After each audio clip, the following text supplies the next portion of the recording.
अब आपको वो नंबर्स हम बताते हैं जो इसी बात को प्रूफ भी करेंगे। जो लक्ष्य एक समय नेशनल सोलर मिशन का 20 गीगावाट का था, उसकी जगह भारत ने आज 125 गीगावाट का मार्क हासिल कर लिया है। और इतना ही नहीं, देश आज तीसरा सबसे बड़ा सोलर पावर प्रोड्यूस करने वाला देश भी बन चुका है। इसके अलावा this achievement aligns with global goals to triple renewable energy by 2030 and that is 11,000 gigawatt। आपने कहावत जरूर सुनी होगी, हींग लगे ना फिटकरी और रंग भी चोखा हो। और आज इसी को चरितार्थ किया जा रहा है। यानी जिन सूर्य देव को ज्यादातर भारतीय पूजते हैं, उन्हीं की किरणों से वो ऊर्जा पैदा की जा रही है जो देश को शक्तिमान बनाने का काम कर रही है। आज राजस्थान की धूप, गुजरात की गर्म हवाएं और तमिलनाडु का आसमान नई कहानी लिख रहा है। वो दौर गया जब सोलर एनर्जी एक एक्सपेरिमेंट था। आज सूरज की हर एक किरण भारत की ताकत बन चुकी है।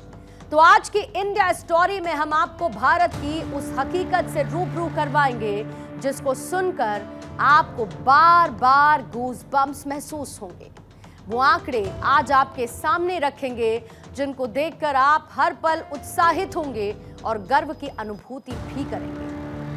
साल 2014 के बाद देश में जब सरकार बदली तो प्रधानमंत्री मोदी ने कुछ ऐसे फैसले लिए जिन्हें सुनकर उनके विरोधी सिर्फ यही कहते थे कि इससे क्या होने वाला है। लेकिन जिस बीज को प्रधानमंत्री मोदी ने साल 2014 में बोया था, वही बीज आज वट वृक्ष बन चुका है, जिसमें मेक इन इंडिया, आत्मनिर्भर भारत जैसे कार्यक्रम शामिल हैं। तो इसमें सौर ऊर्जा का वो प्लान भी था, that is transforming the power of Bharat.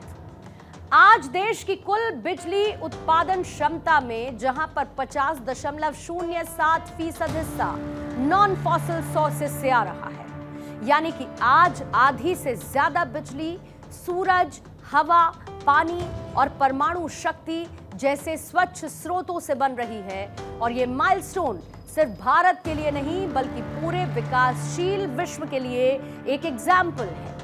और यही वजह है कि भारत आज रिन्यूएबल एनर्जी इंस्टॉल्ड कैपेसिटी में दुनिया में चौथे नंबर पर है।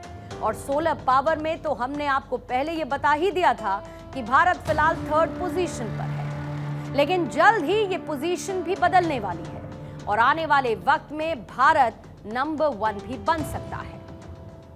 कुल मिलाकर India has written the script from make in India to green India और यही प्रधानमंत्री मोदी का विजन भी है।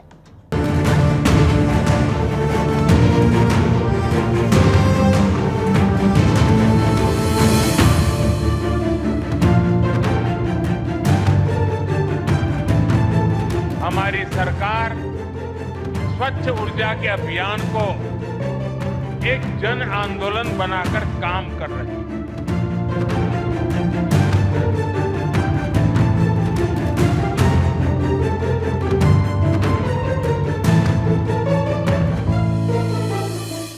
दुनिया ये समझ ले कि अब हम रुकने वाले नहीं बल्कि हम लगातार आगे बढ़ेंगे, क्योंकि हमारे सामने टारगेट फिक्स है।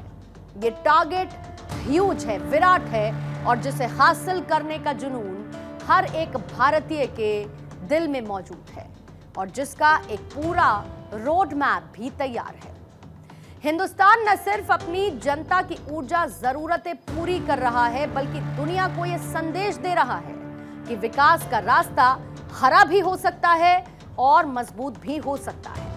अब किस तरीके से सोलर और रिन्यूएबल एनर्जी में ग्लोबल लीडरशिप का एक पूरा फॉर्मेट तैयार किया गया है, ये भी आपके लिए समझना जरूरी है। देश के बड़े प्रोजेक्ट्स में सबसे पहला नाम है भड़ला सोलर पार्क राजस्थान, जिसकी क्षमता 2245 मेगावाट है। ये भारत का सबसे बड़ा सोलर पार्क है और इसी में पावागाडा सोलर पार्क कर्नाटका भी शामिल है, जिसकी क्षमता, जिसकी कैपेसिटी करीब 2050 मेगावाट की है। इन बड़ी परियोजनाओं ने न सिर्फ देश की पावर कैपेसिटी को बढ़ाया बल्कि निवेश, रोजगार और स्थानीय विकास को भी इसने स्पीड अप किया है। Net zero 2070। प्रधानमंत्री नरेंद्र मोदी ने COP26 में इस बात की घोषणा की थी कि भारत 2070 तक नेट जीरो एमिशन हासिल करेगा और इसी को लेकर देश ने लॉन्ग टर्म लो एमिशन ग्रोथ स्ट्रैटेजी को तैयार किया। हालांकि EY की रिपोर्ट यह कहती है कि इस लक्ष्य को हासिल करने के लिए भारत को कुल अनुमानित निवेश 10 ट्रिलियन अमेरिकी डॉलर से अधिक की जरूरत होगी। फिर है हाइड्रोजन मिशन। ग्रीन एनर्जी को लेकर भारत किस तरीके से अपना सोच रख रहा है, उस विजन को रख रहा है। हाइड्रोजन मिशन इसे बताता है।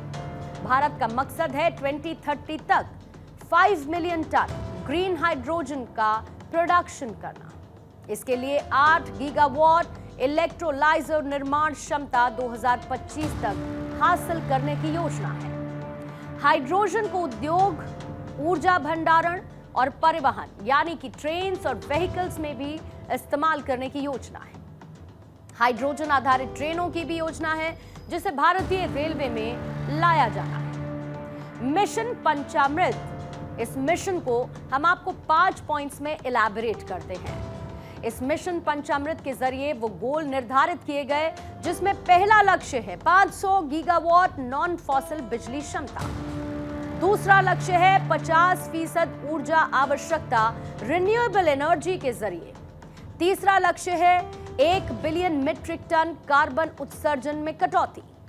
चौथा है प्रति यूनिट जीडीपी उत्सर्जन तीव्रता में 45% की कटौती।